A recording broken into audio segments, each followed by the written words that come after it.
제가 처음 샤이닝 처치를 시작하면서 꿈꿨던 가치가 있었어요. 제가 처음 샤이닝 처치를 시작하면서 우리 교회가 좀 쉼과 회복을 통해서 이제 교회 밖에 있었던 분들이 교회 안으로 좀 들어올 수 있는 낮은 문턱을 가진 그런 교회가 되기를 바랬습니다.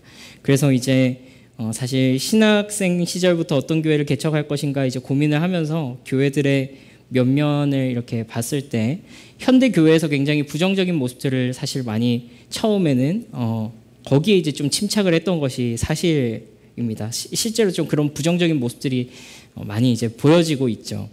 뭐 교회에 가면 예수님의 말씀 또 예배를 통해서 하나님을 만나고 회복되는 것을 경험하는 것보다는 물론 그것도 있지만 새벽부터 시작해가지고 밤 늦은 시간까지 이렇게 봉사하고 교회에 이제 헌신하는 것으로서만 이렇게 뭔가 좀 이루어지는 것 같은 그런 느낌이 이제 저한테는 있었던 거예요. 근데 이제 주일이 그래서 막 너무 일주일 중에 제일 힘든 날이 되는 밥도 못 먹고 하루 종일 뭐 그런 날이 이제 되는 거죠. 근데 그런 모습만 있으면 다행인데 일부 교회에서는 이제 좀 어떤 심각한 수준의 가스라이팅이라던가 혹은 이제 굉장히 부정적인 모습들, 돈을 횡령하거나 아니면은 막 이렇게 자리 다툼을 하거나 아니면 뭐 그런 이제 좀 심각한 범죄 행위들도 이렇게 만연해 있었죠. 그래서 그저 단순히 좀 쉴 수 있는 교회, 좀 안식할 수 있는 그런 교회, 지쳤던 마음이 예배와 말씀을 중심으로 회복할 수 있는 그런 교회가 되면 좋겠다라는 생각을 이제 막연하게 해왔던 겁니다. 이제 그 생각에는 지금도 변함이 없습니다. 지금도 우리 교회가 그런 교회가 되면 좋겠어요. 진심으로. 이렇게 그런 부정적인 요소로서가 아니라 이렇게 한 교회가 이러니까 막 우리는 그러지 말아야지 이런 개념이 아니라 긍정적인 영역에서 교회 왔는데 참된 쉼이 있고 회복이 있고 참 주일이 진짜 좀 마음이 평안해지는 그런 날이면 좋겠다라는 그런 소원이 지금도 있습니다. 그런데요, 제가 그런 생각을 하는 와중에도 좀 간과하고 있었던 부분이 있더라고요. 이 부분을 내가 중요하게 생각하지 못했구나. 이 부분을 내가 이 부분도 성경에서 굉장히 중요하게 여기고 있는 부분인데 내가 그것을 마치 목욕물 버리려다가 아이까지 버리는 그런 잘못을 행하고 있었구나라고 깨달은 부분이 하나가 있었어요. 교회 밖에 있었던 분들, 교회를 떠났던 분들, 참된 안식을 찾지 못하던 사람들이 우리 교회에서 쉼과 회복을 경험하였다면, 그것이 우리가 상태가 되었다면 그럼 그 이유는 어떻게 할 건데? 이에 대해서 제가 너무 쉽게 생각했구나. 진짜 하나님 앞에서 진지하게 한 번 더 고민해 봐야 되겠구나 라는 생각을 하게 된 것이죠. 그래서 4주 전부터 이제 우리가 이제 교회 본질에 대해서 생각하면서 어떤 제자됨에 대해서 지금까지 이제 함께 나누고 있었습니다. 여러분, 집을 한번 생각해 볼까요? 집은 어떤 곳인가요? 집은 쉼과 안식, 나의 보금자리 이런 곳이죠. 근데 이제 우리 자녀들을 키우는 부모님들은 집은 어떤 것인가요? 전쟁터이기도 하죠. 한편으로는 자녀들을 양육하는 공간이기도 합니다. 우리 아이들이 쉼과 안식과 평안을 얻어야 하는 곳이 집이지만 동시에 이 아이들을 양육할 때 집에서 마땅히 이 세상을 살아갈 수 있는 역량과 성품과 도덕 기준과 옳고 그름을 가르치는 곳이 1차적으로는 가정이 되어야 되죠. 그래서 아이들에게 마치 집 하면은 마냥 편한 곳은 아닐 수도 있습니다. 잘못하면 혼나고요. 뛰어다니면은 하지 말라는 제재가 들어가고요. 다른 사람들에게 피해를 줬을 때는 그것은 잘못된 것이다라고 옳고 그름을 가르쳐주는 곳이기도 하다라는 것이죠. 그래서 이곳에서 쉼과 회복을 경험함과 동시에 건강한 어른으로 자라갈 수 있도록 가르치고 양육하는 곳이 바로 집이라는 것이죠. 성경에서는요, 이러한 표현을 가지고 좀 이렇게 표현을 하는 거예요. 제자가 되어간다. 제자가 되어간다라고 말이죠. 그리스도의 제자가 된다라고 표현하는 것입니다. 우리는 이 교회라는 집에서 동일하게 쉼과 회복과 안식, 우리가 진정으로 받아들여짐을 경험하지만 동시에 그것으로부터 출발해서 그리스도를 닮아가는 마땅히 성도라고 불릴 수 있는 하나님의 자녀다운 모습으로 성장해가는 것이기도 하다라는 말입니다. 그래서 성경에서는 그리스도의 제자 혹은 그리스도의 장성한 분량에 이르기까지 이런 표현을 사용해서 자라가야 한다라고 얘기를 하는 것이죠.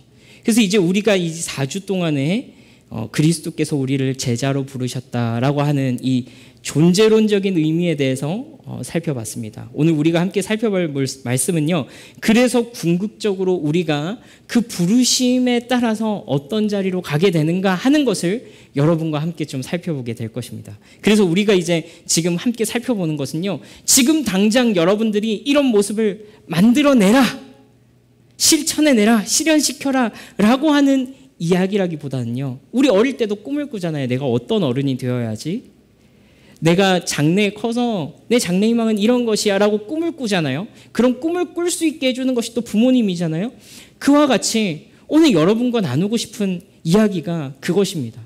우리가 점점 자라서 어떤 꿈으로 나아갈 것인가, 우리가 어떻게 성장해 갈 것인가, 우리가 어떻게 성숙한 그리스도인, 정말 주님 따라가는 그리스도의 장성한 분량에 이르는 주님께서 원하셨던 그 꿈을 함께 꿀 수 있는 그런 사람들이 될 것인가 하는 이야기를 여러분과 함께 나누게 될 것입니다. 그래서 오늘 말씀을 통해서요, 우리의 마음에 다시금 하나님을 향한 어떤 이 현 상태에서만 그냥 만족하고 아무런 문제가 없는 것처럼 그렇게 하는 것이 아니라 여기에서 조금 더 어디로 나아갈 것인가, 우리가 어떤 꿈을 꿀 것인가, 그런 새로운 소망이 우리 속에 품어지는 그런 은혜가 있기를 바랍니다. 그래서 사실 제가 지난주에 오늘 말씀을 잠시 인용하면서 좀 더 자세히 살펴보겠습니다, 다음 주에 좀 더 자세히 살펴보겠습니다, 그런 말씀을 드렸는데요, 말씀드렸던 것처럼 오늘 말씀에는 별명이 붙어 있습니다. 대위임령 혹은 지상명령이라고 하는 그런 별명이 붙어 있다고 지난주에 말씀을 드렸죠. 우리에게 예수님께서 하시던 일을 우리에게 위임했다, 혹은 지상, 이 땅 위가 아니라 최고의 명령을, 가장 중요한 명령을 우리에게 주셨다, 뭐 그런 이제 별명이 붙어 있죠. 예수님께서 승천하시기 전에 예수님과 가장 가까이 붙어 있었던 11명의 제자를 불러 모아놓고 이 말씀을 하시는 것입니다. 그래서 이 말씀을 두고서 예수님의 유언과도 같은 말씀이다, 뭐 이런 이제 표현을 쓰시는 분들도 있어요. 뭐 이제 이렇게 설교하시는 거죠. 사람이 죽기 전에 가장 중요한 말을 하지 않습니까? 예수님께서도 승천하시기 전에 가장 중요한 말씀을 하셨습니다. 그 말씀이 바로 오늘 말씀입니다. 이런 설교를 하시는 목사님들도 계십니다. 실제로 그런 말씀입니다. 근데 오늘 예수님께서 이렇게 중요한 말씀을 하시려고 한단 말이에요. 제일 중요한 말씀을 하시려고 한단 말입니다. 근데 이 말씀을 듣는 제자들의 상태는요, 사실 조금 메롱입니다. 우리 이 말씀 한번 읽어볼까요? 16, 17절 말씀입니다. 함께 읽어보겠습니다. 좀 큰 소리로 읽어볼게요. 시작. 11 제자가 갈릴리로 가서 예수께서 일러주신 산에 이르렀다. 그들은 예수를 뵙고 절을 하였다. 그러나 의심하는 사람들도 있었다. 여러분, 우리가 제자를 부르시는 스토리, 그리고 이 제자들을 찾아가시는 스토리를 지난 3주 동안에 살펴봤었는데 한번 돌이켜볼까요? 예수님께서는 우리 첫 시간에 이 얘기를 했죠. 창조의 맥락 속에서 예수님을 불러내셨다고 했습니다. 요한복음에서 그 창조의 서사 가운데서 마치 말씀으로 세상을 창조하셨던 것처럼 제자들을 창조해내셨다, 그냥 불러내셨다라는 이야기를 첫 시간에 함께 나눴습니다. 그 제자다워서 제자로 부른 것이 아니라 그러하지 못한 자들을 제자로 불러내시는, 마치 흑암과 혼돈과 공허 가운데서 빛이 있으라고 말씀하셨던 것처럼 창조하시는 그 주님께서 제자들을 창조해내셨다. 그냥 그들에게 찾아가셔서 그들을 제자로 삼아버리셨다라는 얘기를 했습니다. 그리고 엠마오로 가는 두 제자 이야기, 또 지난주에 부활하신 예수님의 소문을 들었지만 여전히 두려워하면서 문을 꽁꽁 잠그고 숨어있는 그 제자들을 찾아가시는 예수님의 이야기도 함께 봤습니다. 그리고 두려워하고 의심하는 제자들에게 숨을 불어넣으시고 생기를 불어넣으시고 그들을 살아있는 존재로 다시금 창조하시는 그 행위를 하시는 예수님의 모습, 그것을 보면서 그들 속에 성령을 주시고 다시금 예수님을 따라갈 수 있는 그런 존재들로 또 찾아가시는 그 예수님의 모습을 함께 봤죠.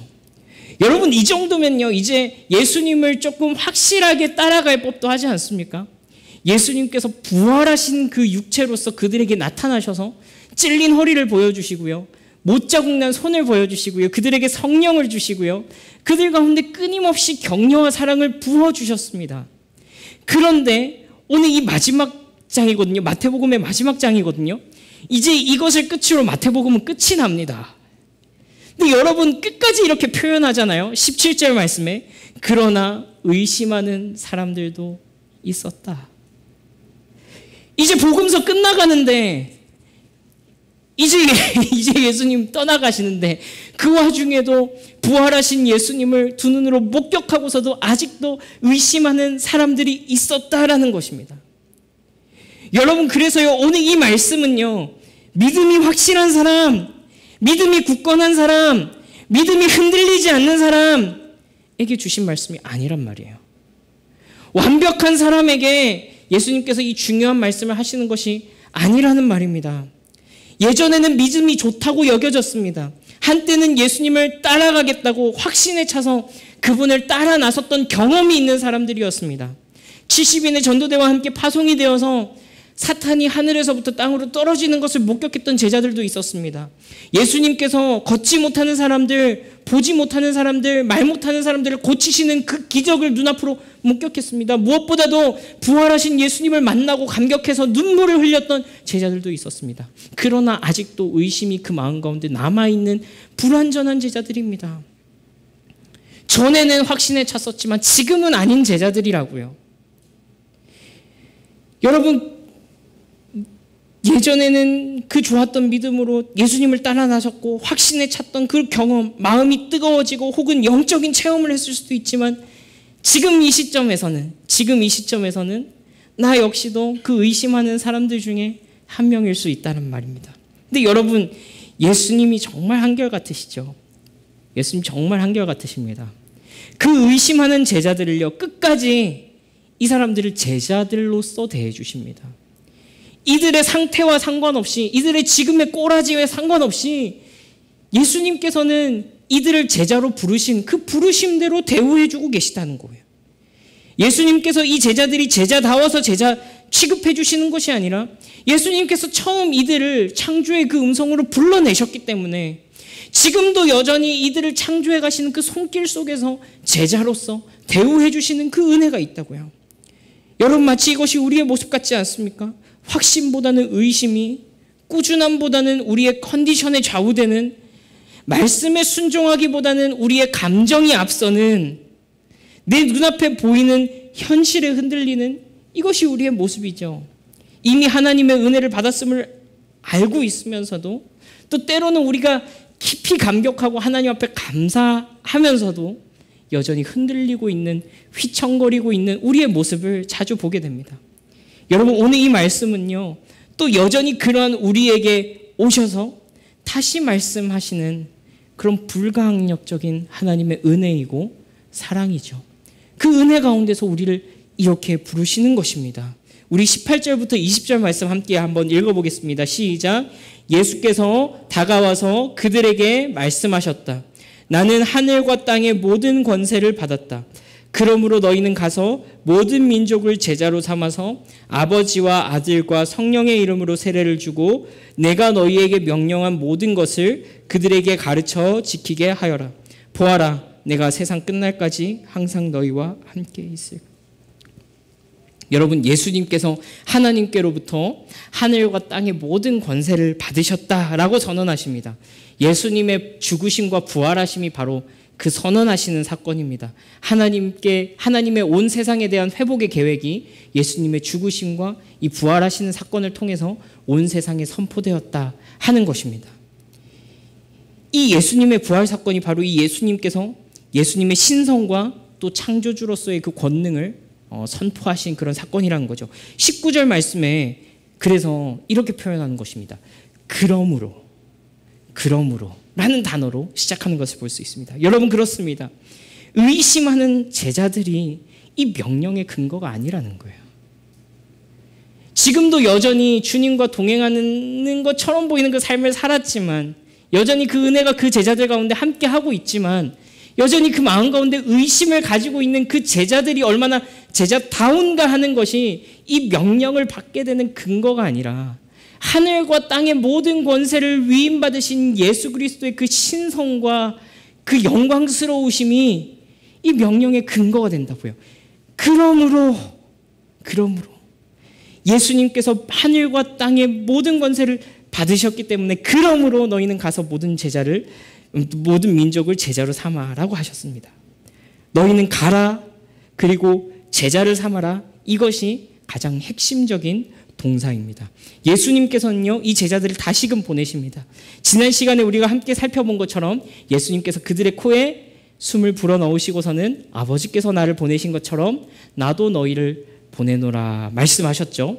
그 말씀을 다시금 이 제자들에게, 의심하고 있는 제자들에게 반복하시는 것입니다. 그래서 이들이 해야 할 일이 무엇입니까? 바로 가서 제자를 삼는 것입니다. 오늘 우리가 함께 읽은 이 문장은요, 바로 이 제자를 삼으라는 이 동사가 메인입니다.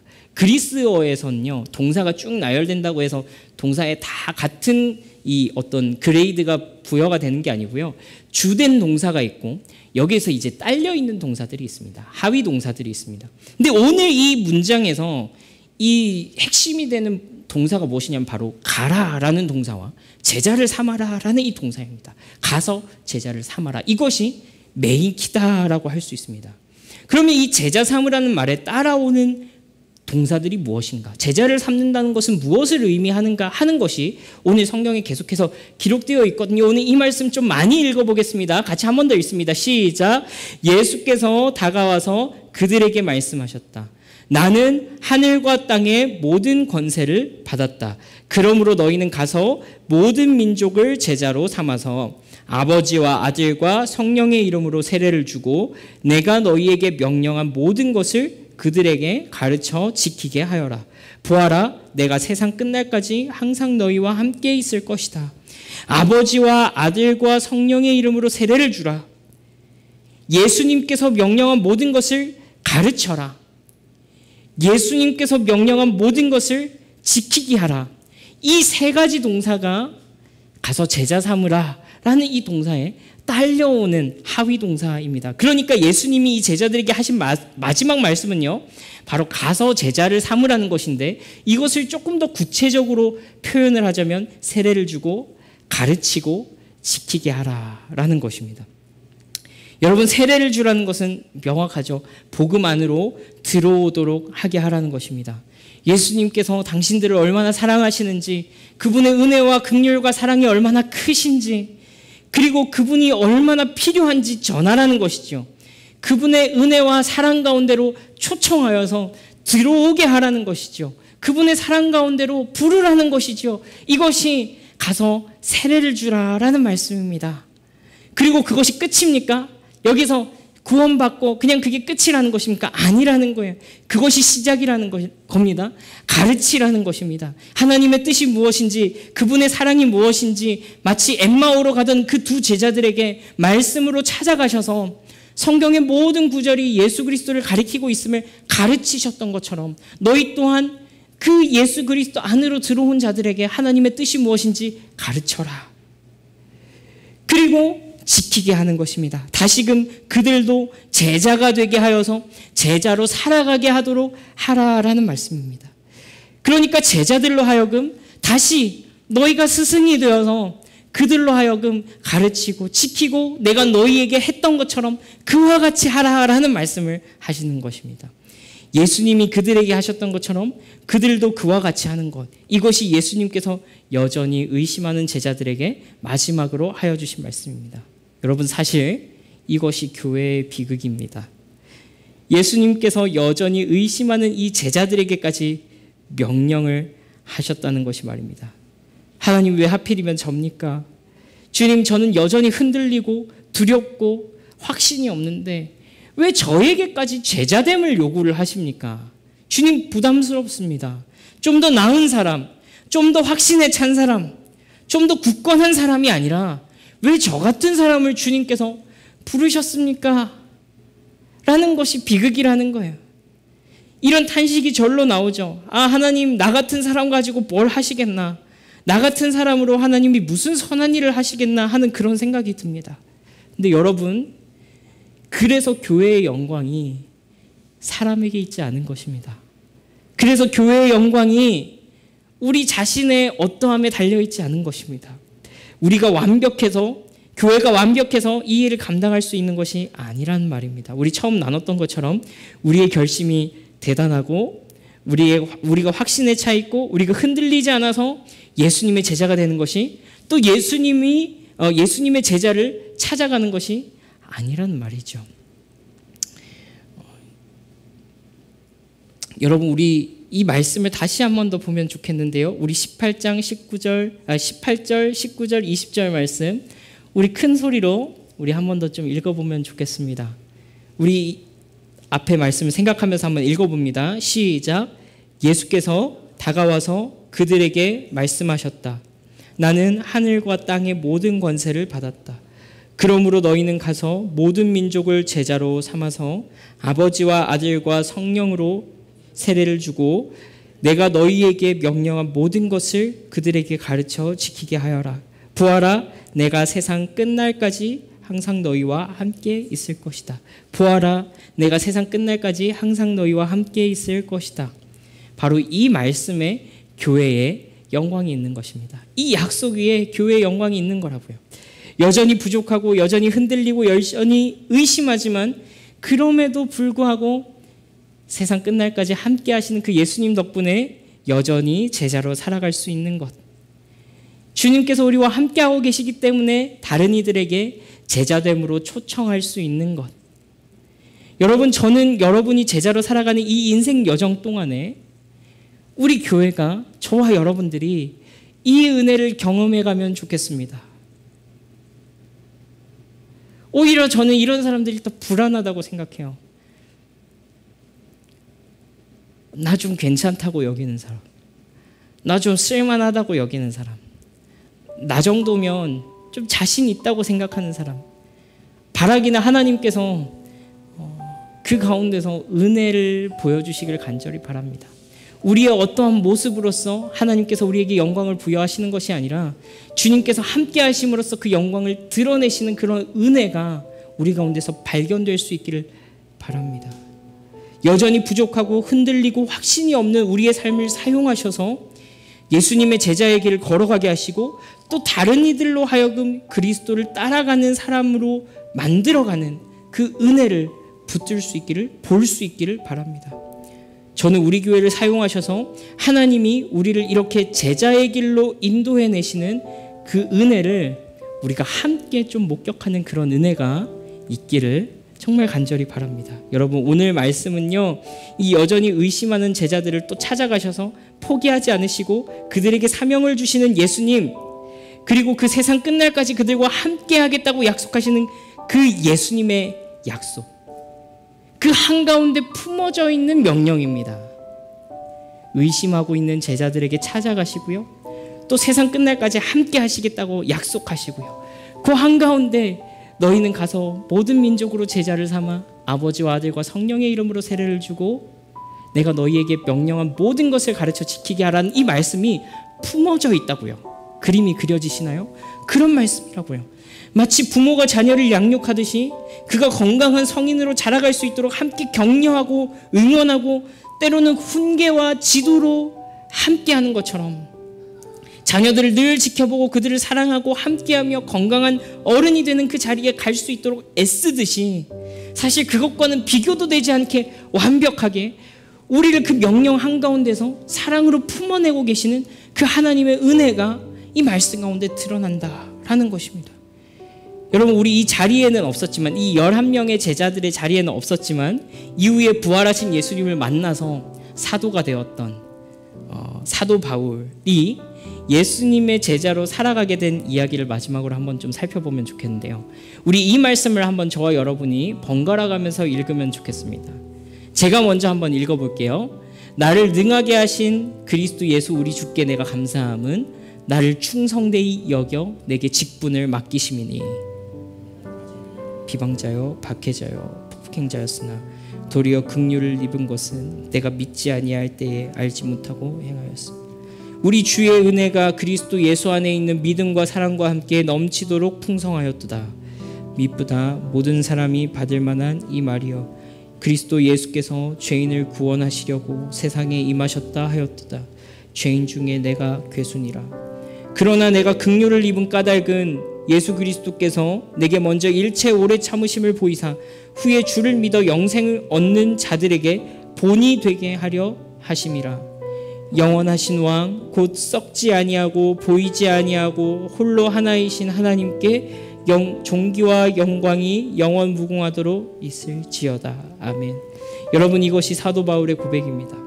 끝없는 은혜와 사랑을 경험한 바울, 이 바울을 진짜로 제자로 만들어 가셨던 그 예수님의 일하심이 바울의 인생 마지막 즈음에 기록한 이 말씀에서 절절하게 느껴지죠. 이 말씀은 거의 사도 바울의 말년에 본인이 고백한 고백입니다. 하나님의 은혜를 생각해 보니까 나는 죄인 중에 가장 흉악한 죄인인데, 근데 그럼에도 불구하고 그리스도께서 나에게 먼저 일체 오래 참으심을 보이사 후에 예수를 그리스도를 믿어서 그분을 따라가려는 또 다른 제자들에게 본이 되게 하셨다고요. 그러니까 이 바울이 제자로서 살아가는 가운데 또 그를 스승으로 만들어서 누구를 바라보게 합니까? 바울을 바라보게 합니까? 아니요. 바울에게 일하셨던 하나님의 은혜를, 바울에게 일하셨던 예수 그리스도의 사랑을 바라보게 만드는 그러한 스승으로 만들어 가셨다고요. 여러분, 우리도 우리의 인생의 끝에 이와 같이 고백할 수 있으면 참 영광스럽지 않겠습니까? 우리의 이 신앙생활의 여정의 마지막에 이와 같이 고백할 수 있으면 참 좋지 않겠습니까? 여전히 흔들리는 나를 포기하지 않으시고 제자로 삼으셔서 당신의 제자로 삼으시기를 포기하지 않으시고 또 부족한 우리를 통해서 진짜로 우리 말고 또 다른 그리스도를 닮은 사람들을 발견해가고 만나게 하시고 그들을 그리스도 안으로 초청하게 하시는 그 은혜의 여정 가운데 우리를 참여하게 하신 것입니다. 굉장히 오랜 시간이 걸릴 것입니다. 내일 당장 이 일이 현실이 되지 않을 수도 있습니다. 그러나 그 시간들을 통해서 우리를 그와 같이 만들어 가시고 우리 교회를 그와 같이 인도해 가시고 또 후에 우리가 이 날을 돌이켜보면서 하나님의 은혜를 고백할 수 있게 하시는 그 여정 가운데로 우리를 인도하시기를 바랍니다. 그것을 꿈꾸고 소망하는 그 소망이 우리 가운데 있으면 좋겠다라는 것입니다. 우리 원하고 바라고 기도합니다. 우리 이 찬양하면서요, 우리 함께 기도하실 텐데요. 우리 세 가지 기도 제목으로 기도하면 좋겠습니다. 우리 첫 번째로는요, 여전히 의심하고 망설이는 우리를 찾아오시고 또 끝까지 함께 하시겠다고 약속하시는, 찾아오시고 약속하시는 그 은혜를 우리가 붙잡기를 바랍니다. 여러분, 여러분들의 모습을 보고 쉽사리 나는 이 정도 역량이야, 나는 그냥 이걸로 끝이야, 나는 이걸로 뭐 없어, 내 인생 뭐 없어 라고 생각하지 않으시기를 바랍니다. 뭔가 대단한 일을 하라는 것이 아니고요, 은혜와 함께 하나님께서 펼쳐갈 여러분들의 인생을 충분히 꿈꾸셔도 좋다라는 말입니다.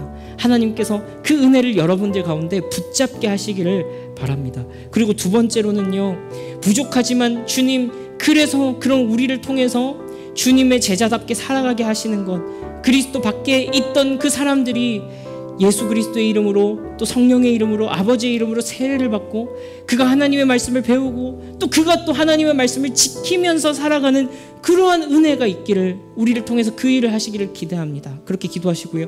또 우리 샤이닝 처치를 위해서 마지막으로 기도해 주십시오. 하나님, 우리 교회가 그런 교회 될 수 있도록 도와주십시오. 우리가 함께 그것을 경험해 갈 수 있도록 도와주십시오.